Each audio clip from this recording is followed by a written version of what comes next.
excited to introduce our speakers and sponsors for today from Code Brewing Company, one of Lincoln's newest brewing operations. Adam and Matt.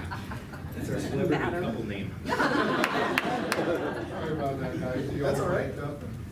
We're totally just past this one, so Okay, do a very little good. bit tongue. Is this level okay?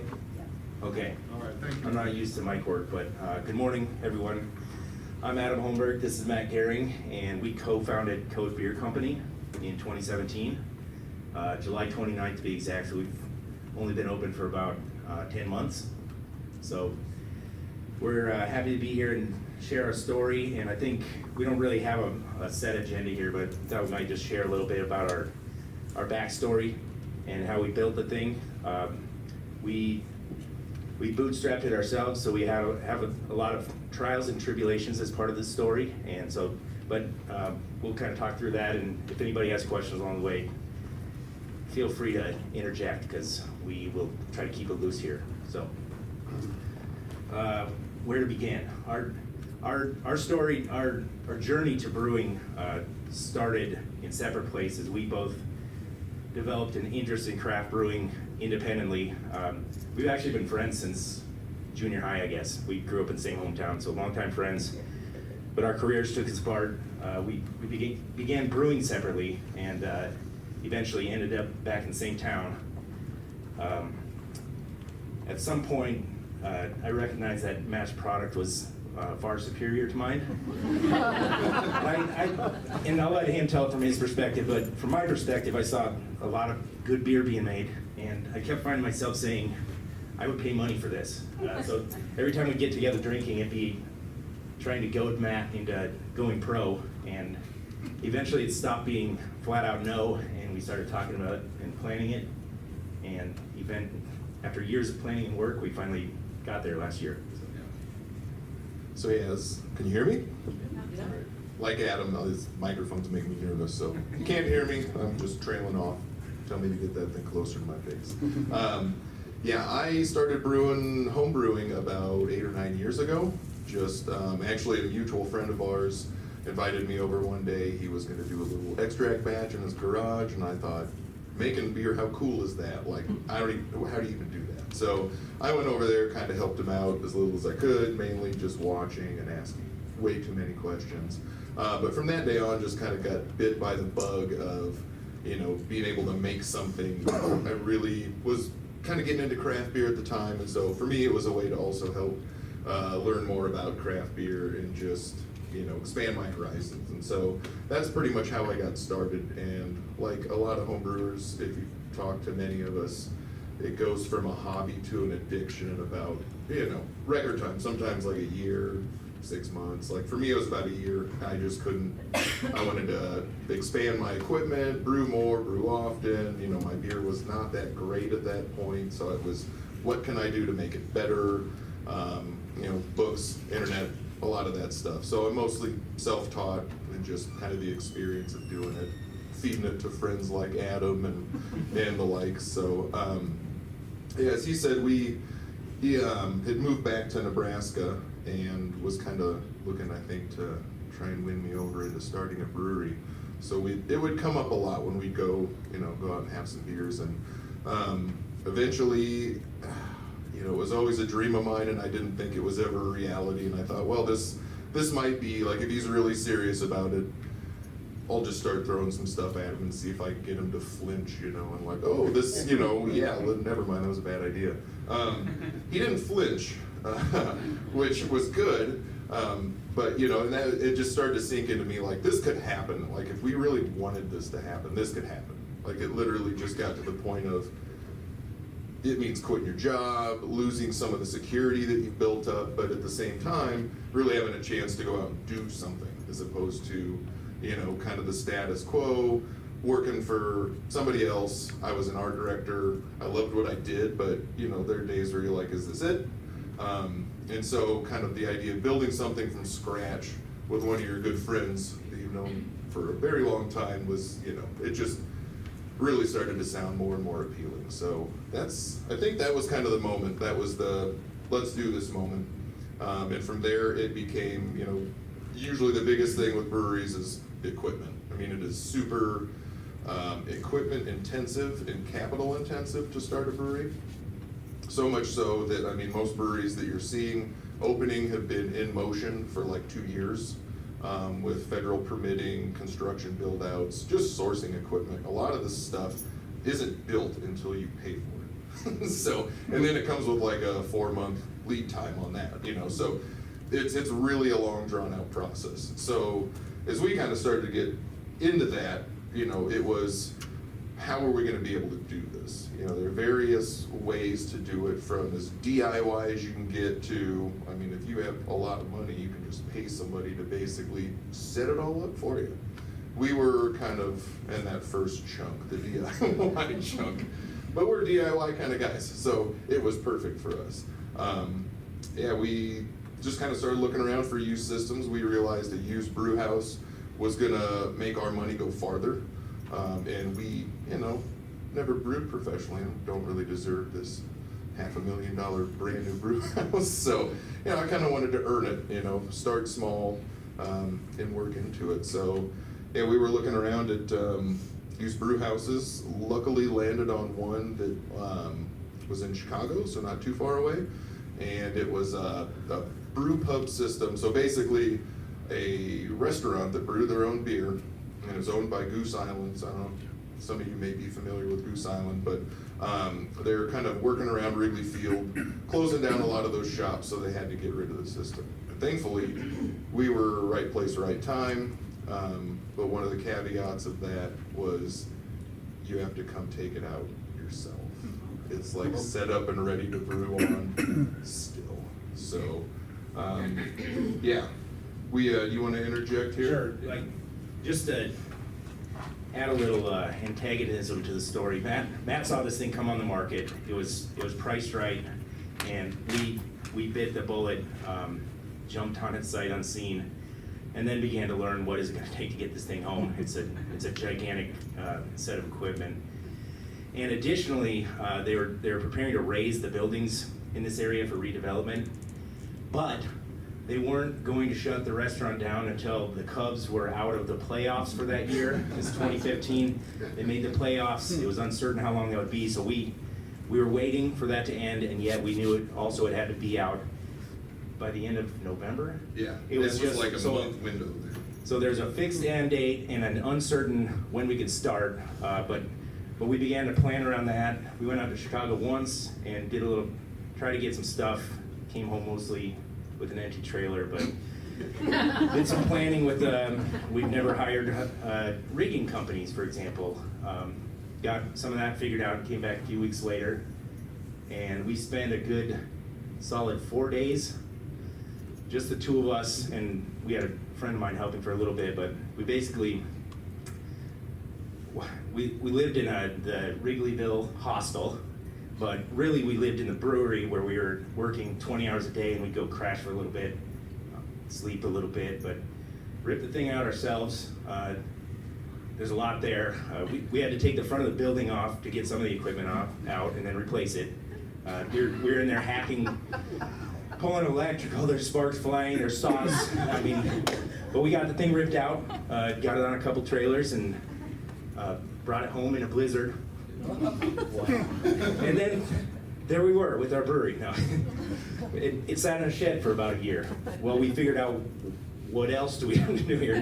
We didn't have a location, we didn't have a fixed plan, but we had our system now. So we set about looking for where we're going to put this thing. That was kind of more work than I thought it would be, but we happened, thankfully, on a really nice location. So we're kind of aiming for that area. Yeah. Yep. But so I didn't mention this in the intro, but our brewery and tap room is on the southeast corner of Antelope Valley Parkway and N Street.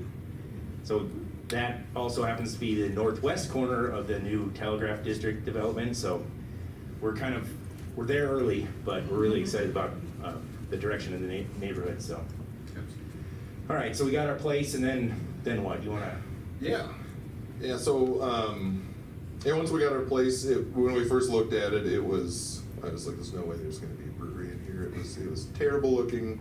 It was an old tuxedo rental shop. I think it had a dry cleaner in the back for a number of years. It was a 100-year-old building, but assured that there was beauty underneath, we decided to go for it, and they kind of started demoing out some of the stuff. And what we found was this really beautiful, original, 100-year-old wooden ceiling that is basically, as far as we know, it's the original ceiling in there. It's all been cleaned up. We have these really nice, like 6-foot trusses that span the space. So it really, it worked out perfect after they kind of got some of the nastiness out of there, and we could see what really lied beneath. But outside of that, it was a complete do-over. It was the 4 exterior walls, the ceiling, most of the floor came out. There was no electrical, no plumbing, basically nothing. It was Down just dirt. a shell of a building, which is perfect, because most breweries, that's part of the expense of it, you know. We're picky, we want floor drains where we want them, because otherwise, I mean, we use a lot of water, so we want to be able to have it go in the right places, and then all the specific needs that we had for our building and our build out, of course, this allowed us a blank slate, so we could basically do whatever we wanted. So we started there, all new flooring, which our landlord was just tremendous to work with. He was recently acquired some of those buildings over there, and really was kind of on the same page with us as far as like good aesthetic for the rebuild, something that just looked great. I think he also wanted something with kind of a social aspect to it, so it really became this kind of perfect partnership. And so he was very willing to help out with a lot of some of those build-out costs too, which again, it's really hard for a lot of new breweries you're spending money, and you're like, we're still a year and a half from even making a product. So, you know, any kind of help you can get like that when you're looking for space, I mean, never be afraid to ask, like, we do 6 months like rent-free, you know, or something. We're gonna be long, we signed a 5-year lease, so we're not going anywhere. And if it's up for us, I'd like to be there forever. So, you know, we kind of wanted to start that long-term partnership, and I think he saw that and was really willing to help on some of that build-out stuff. But yeah, I think over the next, it was at least a year, maybe a year and a half was the build-out. It took forever. We had researched a lot of other breweries that had started, and you know, it's triple your timeline, double your budget, triple it. You're gonna blow everything out of the water, and we did. And I should say, in my own hubris, I thought, I have an engineering background and I've done a lot of estimation. I thought, yeah. But we're gonna estimate this better. We're gonna plan this. We got this. No, we did not have this. And yes, indeed, we did triple our budget and double the timeline. But we got there. It was painful, but so we got the finishing inside. We and some friends built the cooler ourselves. We hauled the tanks in and built that all back up ourselves. So very much we're bootstrapping. We're continuing to do these things, anything we can. I guess. Your brother helped a bunch. Yeah, my brother fabricated the bar himself and all the taproom tables. So there's a lot of our own hard work in there. We pretty much did everything that didn't require a professional license. So we stayed away from electricity. Most of the plumbing. Most of the plumbing, Yeah. We got a little trouble, but. What else is there? Yeah. It was a lot. We had several hang-ups along the way. One of which was we found out fairly late in our build out of the production part of it that we had a low pressure boiler that we acquired with the system, and we thought we would just use that. And it turned out its pedigree was not good enough to be put into service in Nebraska. There was zero documentation. There were zero records of inspection in Chicago for the last 20 years, which our commissioner would have preferred there to be some documentation. So that thing became a big scrap heap return. It got chucked into the scrap heap, and that was a major setback for us because we found out pretty late in the process. And that was, Matt mentioned, a lot of this equipment is not sitting on a shelf somewhere. We had to go out and have a boiler built. So there was another 4 months and a whole pile of money we weren't going to spend before. So that actually ended up being our long pole in in completing the system, but finally got it all put together, and our license is finally in place by June or so. Brewed in, was it July? First brew? Yeah, started in June and July. Yeah. And opened at the end of July. Right at the end. We were literally, the Friday before we opened, we were waiting for our occupancy permit to come, and it came, and we said, okay, we're open. And that's about it. Now we're there. We've been there for about 10 months. Normally have anywhere between 8 and 12 craft beer varieties on tap, made in-house.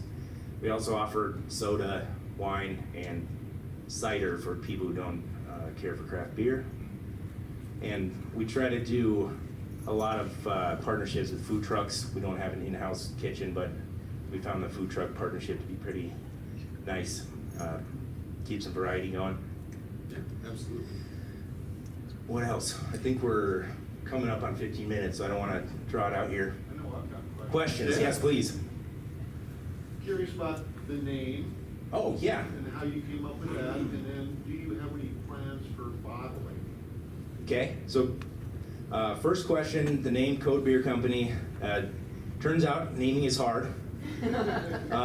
Partially because they're just letting anybody start breweries these days, and it seems like every name is making it, including us. But we had a couple trips to Chicago where we set out and said, okay, by the time we cross this river on the way back, we're gonna have a name. And both times we didn't have a name, but we had some good ideas, and we landed on Code. I credit Matt, but because of the Telegraph District, and he was kind of riffing on, well, what can we do around that theme in Morse code, tighten it up to Code. And I always tell people I appreciate it because I'm a software engineer as well, so it has a special meaning to me. But so that's the name. And then bottling, maybe we're kind of seeing. We're right now we obviously serve in our tap room, and we're in draft distribution. So maybe you might find us around town, Lincoln and Omaha. But we talked about long term moving toward probably canning if we go that route. Right now, retail shelves are fairly saturated, and it's a lower margin place to be in, so I think we'd like to get there someday, but we don't need to. I think it's sustainable, the path we're on right now, so. Sure. Learning to walk before we run. Yeah. So. And yeah, like our operations staff is standing right here, and so adding another big complex aspect to that will be a bigger step in growth. So I've been to your brewery, and Thank I you. love that you guys give a free beer to first responders and teachers, because my husband's a teacher. How'd you get that idea? Like, that's an awesome thing. The pay it forward board in general, I saw in a tap room in Chicago suburbs called Solemn Oath, where you could just buy a friend a beer who wasn't there. And we just sort of added to it to include teachers, like good people, right? And we think they deserve a beer. So just to explain for people who haven't been there, this is a chalkboard we have in the tap room where you can buy a beer at a discount for a specific person, put their name up there to come in and get the beer. We also have a section where you can buy beers, and we just throw beers in there too, but for teachers, first responders, and military and veterans. So if you know any of those, they can come take one of those off the board. So it's, what did you title it? It's You Deserve a Beer. Yeah, you deserve it. It was a softer ask on the, you deserve, or pay it forward seems like a chore. I mean, the idea of it's great, but when you better pay it forward. Fine. But yeah, so we wanted to kind of make it more about people who are great and deserve something, as opposed to you deserve to pay it forward to somebody. You put the phrase, someone thinks you're an awesome human or something like that on the board. So that's the idea. If you're an awesome human, Yeah. you qualify. It turns out there are a lot of them around here. The board's chock full, so. Do you have any teachers showing up over their lunch hour? Oh, but we get some in mid-afternoon who look like they need a beer. Yeah, little grading papers with a pale ale. I wouldn't tell on them if there was over the lunch hour anyway. So. Just curious, the food trucks, are they there every Friday, Saturday, or do you have any sort of consistency there yet? they're kind of hit and miss. We're trying to be as regular as we can and get them on our schedule, and we try to plan out as far as we can. We're generally targeting Thursday, Friday, Saturday, but it's not always possible. So my best advice is it's always represented as an event on Facebook. So you can kind of see the schedule by just going to our Code Beer Co. on Facebook. Great. And then What's your capacity? 76, I think, is our licensed occupancy. 76 seats. I mean, there's more standing room, but Yeah. I guess they call it by seats. Yeah. It's about 1,700 square feet of tap space, so pretty sizable. Okay. Your recipes, are they your own recipes, or do you have some standard recipes? I know there's like, Right here. Kolsch variety. Do you have like a Kolsch variety, or? Most of them, yeah, they're all my recipes. Okay. Adapted. Most of them kind of started from what you'd consider a classic Kolsch recipe. Mhm. Then you kind of just build on from there. We don't have a Kolsch, Yeah. for example, but I just like a lot do of that up randomly. sure, a lot of the other beers too. Just getting started, not doing this professionally before, and on this kind of scale. My biggest concern over this first year has been to learn the process, get the quality down as good as I can, and consistency. Then after that, it's just recipe changes and throwing a little craziness in there. So You source your grains locally? no, not the grains. We are doing some. We have a Nebraska hopped red ale right now, which is all Nebraska hops out of Plattsmouth. Okay. And we see that beer will probably continue to be Nebraska hopped for the foreseeable future. Red ale, Nebraska, low hanging fruit there.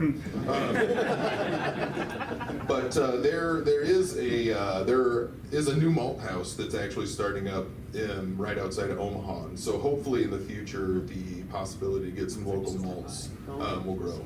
Yeah, there's just not a ton of barley growers in Nebraska. We like corn. Yep. So. Let's go here, I think. How complicated is the liquor license process? Is there a lot of legal expense? This is perfect. It's the local licensing process, not that bad. The big part is getting the TTB, that's the federal license, and that has been, with the booming growth in this industry, it's been a protracted process, and it's fairly arcane. It's a ridiculous pile of paperwork where you're like describing the space in words, and it's just bad. I don't know. I'm not gonna. But we got a little bit lucky, so this kind of flipped part of our plan on its head too, because we started the process. They have a web page that tells you how long you should expect your application to take, and I think it said 9 months when we submitted. Wow. So we had a kind of a long runway in front of us for the build out, and all of a sudden we got a call 3 months in that said they were reviewing it, and it took a lot of back and forth, but we got kind of fast tracked. I'm not sure why, but our application got assigned to a person who is a new trainee on this type, and so it just got pulled up out of the stack, and so that landed 3 months early. But then all of a sudden we're scrambling because we weren't ready to do all this other stuff. But it was a good problem, good. But so the federal process, again, fairly complicated. The state process mostly just waits for you to have that, and if the feds are good with it, you're good. Then the only other question is sorting your way through the 4 different types of licenses available to you in the state and figuring out which ones you need for what you're trying to do. So it was a learning process. I wasn't qualified, but Still kind of we got is there. too, yeah. Like on some of the liquor laws and things out there, it's always making there's just so much to it, and trying to wade through that and be make sure you're not doing Yeah, anything inadvertently wrong. And there's the pitfall of there are laws and then there's regulations around that. And there have been some refinements in the Liquor Control Commission's read or intent of their regulations. So even now it's kind of shifty sand. So people are you got to check with them every time you want to do anything. So You need a different license if you would ever go across state lines to a different state? Yeah, that's essentially, you need to set up with that state, get a license, and then get plugged into their, if they're a 3-tier distribution, you have to have a distributor partner to enter that state, but we haven't crossed that bridge yet. Just keeping it simple so far. Okay, thank you. How often do you brew? And I know that's based on your capacity of your tanks that you have to ferment your bright tanks and everything. So how often are you able to brew at this point? Right now, I'm between 1 to 2 times a week.